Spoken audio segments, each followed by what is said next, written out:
بسم الله الرحمن الرحيم. الحمد لله وكفى وسلام على عباده الذين اصطفى أما بعد. اللهم صل على محمد عبدك ورسولك وصل على المؤمنين والمؤمنات والمسلمين والمسلمات. أعوذ بالله من الشيطان الرجيم. بسم الله الرحمن الرحيم. ذلك ومن يعظم شعائر الله فإنها من تقوى القلوب. لكم فيها منافع إلى أجل مسمى ثم محلها إلى البيت العتيق. صدق الله مولانا العظيم وصدق رسوله النبي الكريم الأمين، ونحن على ذلك لمن الشاهدين والشاكرين، والحمد لله رب العالمین. اللہ جل شانہ نے پچھلی آیات میں جو احکام بیان فرمائے اور شاعر کی عظمت بیان فرمائی، اور پچھلی آیت میں فرمایا کہ جو اللہ کی عزت دی ہوئی چیزوں کی تعظیم کرے گا یہ اس کے لیے بہت بہتر ہے. اس بات کو اللہ تعالی نے اس انداز میں دوبارہ دہرایا.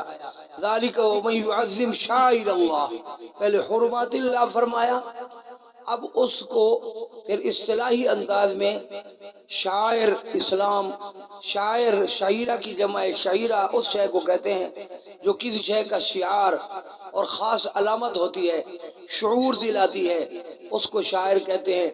ذالکہ پچھلا جو مذکور بیان ہے وہ اس کو جو اس پر ایمان لے اس پر عمل کرے، اور وہ جو ومن یعظم شعائر اللہ، جو اللہ کے شاعر کی، اللہ کے احکامات کے پہچان کی، اللہ کے دین کے شاعر جو ہیں، اللہ کی یاد کے جو علامتیں ہیں جو ان کی تعظیم کرے گا فَإِنَّهَا مِن تَقْوَى الْقُلُوبِ.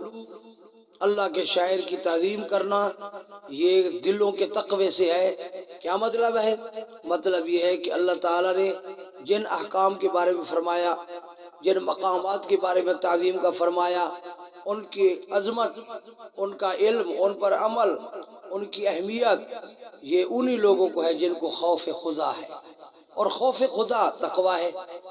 خدا تعالی کی خشیت اور خوف جس دل میں آ گیا، اتنا خوف آ گیا کہ وہ حجاب بن گیا بندے اور گناہوں کے درمیان، تو یہ تقوی کی دلیل ہے.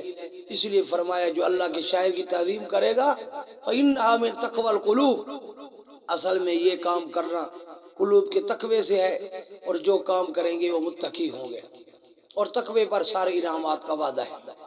پھر اس کے بعد اگلی بات حکیمانہ بیان فرمایا کہ لکم فیہا منافع الی اجل مسمى، تمہارے لیے ان جانوروں کے اندر منافع ہیں، ایک مدت مقرر تک منافع ہیں. جب تک احرام نہیں باندھتے، جب تک احرام باندھ کر ان کو ہدی نہیں بناتے، ہدی کا جانور نہیں بناتے، تو گھر کے اندر اس سے نفع اٹھا سکتے ہیں، دودھ والا نفع اٹھا سکتے ہیں، اور اسی طرح سواری کرنے کا نفع اٹھا سکتے ہیں، بار بوجھ اٹھانے کا، سامان وغیرہ لادنے کا اس پر نفع اٹھا سکتے ہیں، سارے نفع اٹھا سکتے ہیں. لیکن جب ان کو ہدی بنا دیا تو پھر اس کو سواری پر سوار بھی بغیر ضرورت کے ہونے کی اجازت نہیں ہے، بغیر ضرورت کے آدمی سوار بھی نہ ہو. اس وجہ سے لکم فیہا منافع الی اجل مسمى ثم محلها، پھر ان کے حلال ہونے کی جگہ الی البیت العتیق، اللہ کا جو پرانا گھر ہے. بیت العتیق کا معنی پرانا گھر ہے. ان اول بیت وضع للناس، جو سب سے پہلے بنایا گیا ہے. اور عتیق کا معنی آزاد بھی ہے، جو حضور انور صلی اللہ علیہ وسلم کے تشریف لانے سے پہلے تک کسی کافر مشرک حکومت کے تحت وہ نہیں آیا، بلکہ کیسر و کسریٰ کی طاقتوں کی حکومتیں ایک طرف تھی. یہ عرب کا ماحول ان سے علیحدہ رہا، اور پہلے کوئی نبی بھی وہاں نہیں آیا، تو اس کے لیے اس کا نام ہے بیت عتیق. مراد اس سے حرم ہے کہ پورا حرم جو ہے ان کے لیے ذبح کی جگہ ہے، اور خاص کر مینا ہے. اللہ تعالیٰ سے عاجزانہ التجا ہے کہ اللہ تعالیٰ ہمیں اپنے احکام کی عظمت نصیب فرمائے اور بار بار بیت اللہ کی حاضری نصیب فرمائے. وآخر دعوانا الحمدللہ رب العالمین. الذي نزل الفرقان على عبده ليكون للعالمين نذيرا.